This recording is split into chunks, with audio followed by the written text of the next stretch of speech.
Bonsoir. Merci pour l'invitation. Donc, à mon tour de partager avec vous un cas clinique un petit peu insolite qu'on avait présenté donc à EuroCMR il y a quelques années, qu'on avait publié d'ailleurs dans l'European Heart, surtout pour sa rareté. Et donc, c'est un patient de 38 ans qui était malien, qui nous avait été adressé dans le service pour chirurgie de kyste hydatique atriale. Il n'avait pas de facteur de risque cardiovasculaire. Il avait une dyspnée modérée et à l'examen, il y avait un souffle d'insuffisance mitrale et d'insuffisance tricuspide. Donc à l'échocardiographie, en petit axe, on voit effectivement qu'il y a deux images kystiques, donc en regard des deux oreillettes. Donc ici, avec un petit effet de masse sur l'oreillette gauche, avec effectivement une insuffisance mitrale donc modérée à moyenne, un VG de taille limite légèrement dilaté. Donc, pour compléter le bilan d'imagerie en préopératoire, on m'avait demandé de faire une IRM cardiaque. Et donc, en démarrant l'IRM, on voit qu'effectivement, il y a une image kystique donc, qui est en hyposignal, que ce soit sur les séquences T1 ou T2, et donc qui exerce un effet de masse, qui est bilobé, donc un effet de masse sur les deux oreillettes, donc à la fois en bas et en dessous et en regard de l'oreillette gauche et droite. Et voilà, je vais masquer l'écran de ce côté. Donc, elle est également ici, on la voit là. Elle mesure plus de 60 mm. Mais à notre surprise, on voit qu'il y a un flux turbulent dans cette masse kystique qui suggère qu'il s'agit d'une lésion artérielle. Et effectivement, dans les séquences de perfusion, donc je vais arrêter, ici les cavités droites se remplissent, et donc vous verrez que cette image kystique, eh bien, elle se rehausse en même temps que l'aorte, ce qui confirme que ce serait une masse artérielle et donc pas un kyste hydatique. Et à ce moment-là, donc on se met à chercher en se disant mais qu'est-ce que c'est et d'où ça vient? Et on se rend compte de ce qu'on n'avait pas, une chose à laquelle on n'avait pas prêté attention. Donc, en fait, je vous présente le cas clinique comme on l'a vécu, pas forcément comme il aurait dû se passer, mais en tout cas dans notre pratique. Donc, on voit qu'il y a un vaisseau dilaté, donc qui est en regard de ces kystes, et donc on se met à essayer de suivre ce vaisseau. Donc voilà, donc je vous montre, il est là. On remonte, on remonte, on remonte, et on se rend compte que ce vaisseau dilaté, qui communique donc avec ces masses kystiques artérielles, c'est une artère circonflexe qui est très dilatée. Et donc, lorsqu'on redescend pour suivre donc, le trajet de ce vaisseau, eh bien, on se rend compte que cette artère circonflexe donc, est fistulisée, c'est une fistule coronaire qui donc donne ces images anévrismales, saxiformes, et on se met à chercher donc ici un drainage potentiellement dans l'oreillette droite. Donc on avance et c'est là que je vous montre sur les séquences ciné cette artère circonflexe qui est anévrismale, et ensuite sur toujours sur ces séquences ciné, donc ce jet de perte de signal qui traduit l'existence donc d'une turbulence avec un probable drainage dans l'oreillette droite. Bien sûr, à partir de ce moment-là, avec ces données, on part revoir nos données échocardiographiques. Et ça, les congénitalistes le reconnaissent donc sur place. Bon, après, c'était plus facile après l'IRM. Donc, on avait ce flux de shunt dans l'oreillette droite. Donc, on a essayé de montrer qu'il communiquait justement avec les images kystiques, avec un flux de shunt au Doppler.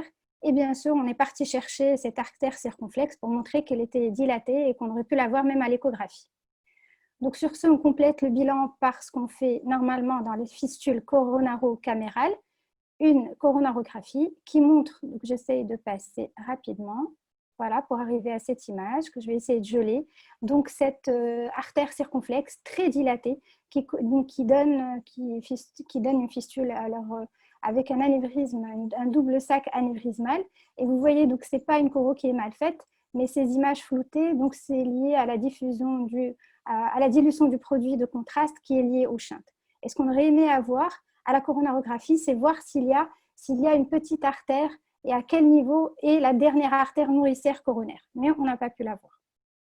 Donc ensuite, on a complété par un coroscanner. Le coroscanner va nous donner donc à la fois l'origine et bien décrire cette artère circonflexe surtout son trajet qui est dilaté. Donc cet anévrisme saxiforme de plus de, regardez, donc il est trilobé, de plus de 80 mm.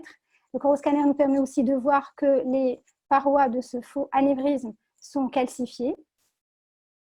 Et on peut également, donc on a pu reconstruire, partant des données qu'on avait déjà sur les autres imageries, donc on a pu donc prouver ce pertuis, ce conduit avec donc ce drainage dans l'oreillette droite.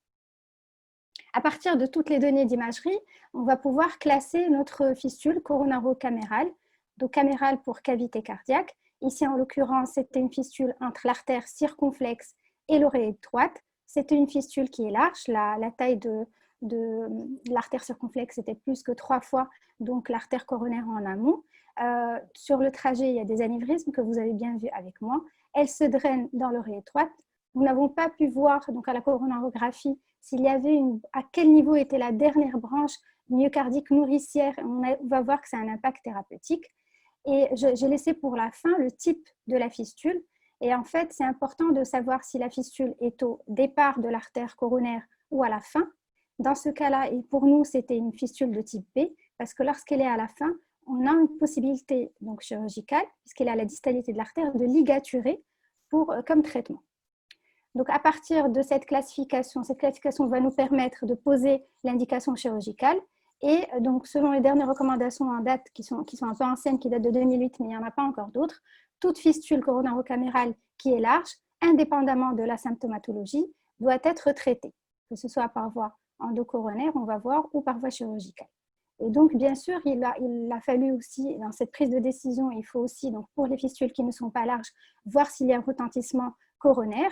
Et donc, pour ce patient, il avait un shunt gauche-droite qui était modéré, il n'avait pas d'angor, pas de vol coronaire. Donc, pour ce patient, nous avons choisi donc, de l'opérer en essayant donc, de faire une ligature donc, en distalité de l'artère circonflexe anévrismale. Donc, on est parti sur une CEC à cœur battant. Donc, je vous montre ici la dissection avec cette artère coronaire qui est dilatée.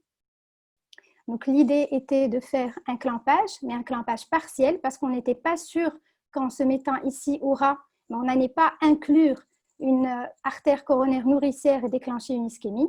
Effectivement, avec ce clampage partiel, regardez, en péropératoire, donc le cœur a changé de couleur. Vous voyez, le muscle cardiaque change de couleur.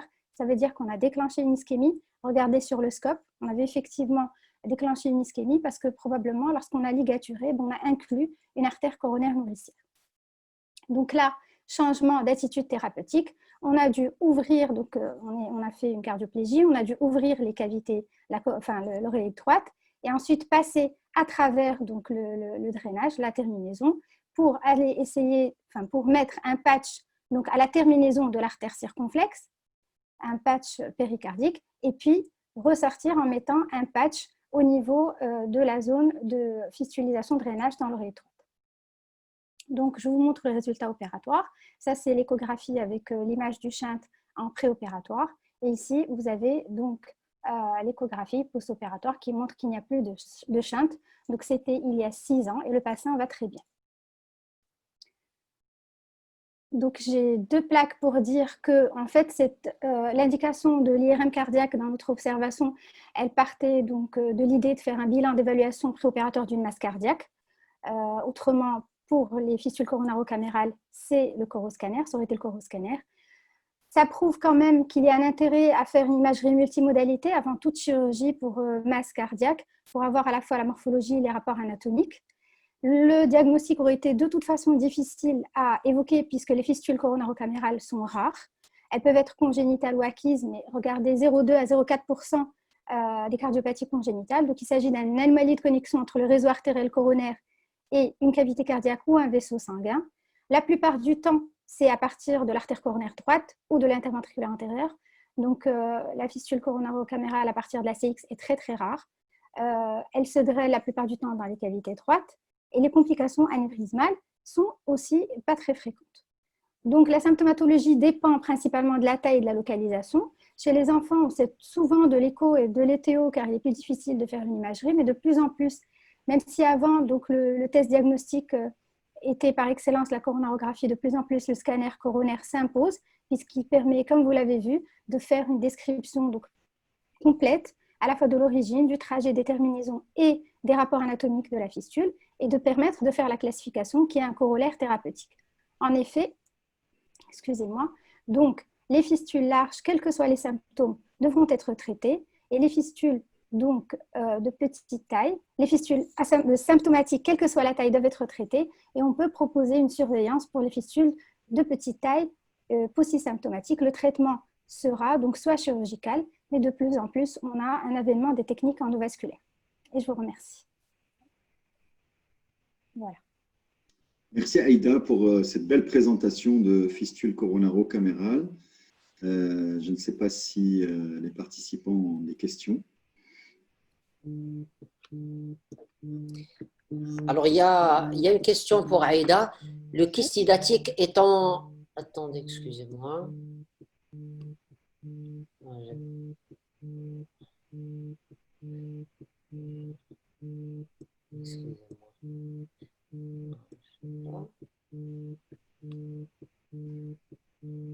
question pour Aïda. Vous m'entendez? Oui, oui. Alors, le kyste hydatique est en hypersignal T2. Et dans ton cas, l'hyposignal T2 est d'emblée contre le kyste hydatique. Tout à fait. Cliniquement, est-ce que vous l'avez ausculté? Parce qu'une fistule pareille… Ça s'entend. Ouais. Ça s'entend. Ouais. Eh bien, je pense que si tu n'avais pas posé la question, donc M. Arerbi l'aurait fait. Et il nous en aurait bien voulu de ne pas avoir su l'ausculter. Honnêtement, moi, quand on m'a adressé le malade en IRM, on m'avait dit que le souffle, c'était uniquement un souffle de fuite mitrale. Mais effectivement, après coup, on a parti ausculter et il y avait un souffle, effectivement. Donc, c'est quelque chose qu'on a raté à l'examen clinique et qu'on a aussi raté à l'échocardiographie. Bon, on a pris le soin de vous présenter l'observation telle qu'elle a été vécue. Aïda, tu as une autre question. Est-ce que l'association de l'IM, de l'insuffisance mitrale avec les fistules, est juste une coïncidence ou est-ce qu'il y a des cas décrits où l'IM pourrait être ischémique en cas de vol dans le territoire de la circonflexe? Alors effectivement, donc on s'est posé la question. En fait, je ne pense pas que ce soit une coïncidence, dans le sens tout simplement où c'était une fuite mitrale par sorte de déformation. Donc c'était une fuite fonctionnelle. Il n'y avait pas du tout donc d'atteinte organique. Et puis, donc, nous, l'explication qu'on a retenue, c'était la déformation liée à l'effet de masse sur les oreillettes.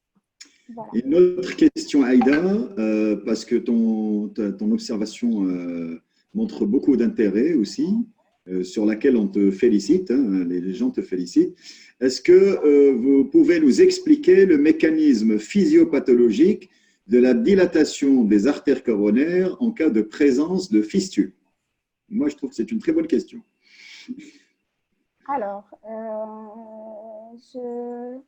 je passe. Je ne me suis pas beaucoup attardée sur la question. Les amis savent pourquoi. Donc, il y a un effet de chaîne. Il y a un effet adaptatif. Je vais te laisser bien sûr compléter parce que je ne fais pas du tout de congénital, comme tu le sais. C'est un effet adaptatif au shunt. Donc, l'artère coronaire se dilate. Et d'ailleurs, c'est ce qui explique que lorsque ce phénomène adaptatif est dépassé, on peut avoir un vol coronaire et on peut avoir de l'angor. Tout à fait, c'est la fonction crée l'organe. Tout simplement, la fonction crée l'organe. Le débit étant plus important, l'artère coronaire se dilate. Et en l'occurrence, dans ce cas, c'était une fistule avec l'oreillette droite, donc les pressions pulmonaires, sont plus basses. Les pressions de l'oreillette droite sont basses. La pression coronaire étant aux alentours de 50-55 de moyenne, le vol pouvant être important dans ce cas, moins important dans ce cas, je veux dire, et donc, il y a une dilatation coronaire. Mais moi, j'avais une autre question sur la stratégie chirurgicale. Pourquoi vous n'avez pas opté pour la mise en place d'un stent couvert, d'autant plus que la circonflexe était de grande taille? C'est-à-dire d'un traitement endovasculaire, c'est ça? Exact. Alors, comme tu le sais très bien, c'est ton domaine. Lorsqu'on a des fistules aussi larges avec des formations anévrismales, on ne va pas forcément vers les coils et les occludeurs, ça tu le sais. En plus, à l'époque, les techniques endovasculaires n'étaient pas du tout développées chez nous, donc voilà, on a opté d'emblée pour la chirurgie. Par contre, je n'ai pas eu l'occasion de le dire. Ce qui me semble intéressant, le message qui me semble intéressant de passer, c'est que pour ces patients, il faut les garder sous anticoagulants Oui. Surtout pour les fistules de type B, on ne le dit pas assez, pendant 1 ou 2 ans, jusqu'à 2 ans, parce que la principale complication, c'est la thrombose. Comme vous le savez, donc les artères sont remaniées, ce d'autant plus que le patient est âgé.